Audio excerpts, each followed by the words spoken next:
করবার চেষ্টা করছেন, কিন্তু দেশের মধ্যে উনি ভালো মানুষ পান না। আচ্ছা, এই পর্যন্ত কি সংস্কার হয়েছে কেউ বলতে পারবেন? কোন সংস্কার এই 9 মাসে? একটা উদাহরণ, যে বিচার বিভাগের এই সংস্কার হয়েছে, পুলিশের এই সংস্কার হয়েছে, কিংবা আইন বিভাগে এই সংস্কার হয়েছে, নির্বাচনের জন্য এই সংস্কার হয়েছে, যেটা উল্লেখ করবার মতো?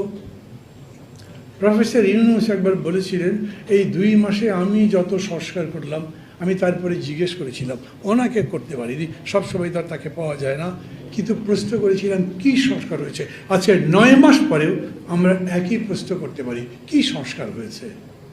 পুলিশ আগের মতোই আছে, ধান্দাবাজ, টাকা না হলে নড়ে না, নাহলে জিডি লেখে না, মামলা নেয় না, তদন্তে যায় না। রাস্তায় রাস্তায় রাস্তায় রাস্তায় পুলিশগুলো দুর্নীতি করে, আর এই সচিবালয়ের মধ্যে ঢোকেন, ওইখানে যে কী কাণ্ড চলছে, ভালো করে যদি চোখ খোলা রেখে দেখতে পারেন তাহলে হতাশ হয়ে যাবেন। আগের মতোই চলছে, কোটি কোটি টাকার ডিল হচ্ছে না।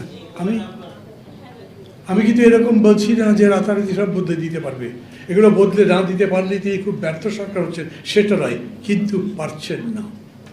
বিদেশ থেকে এত বড় বড় লোক আনছেন আমাদের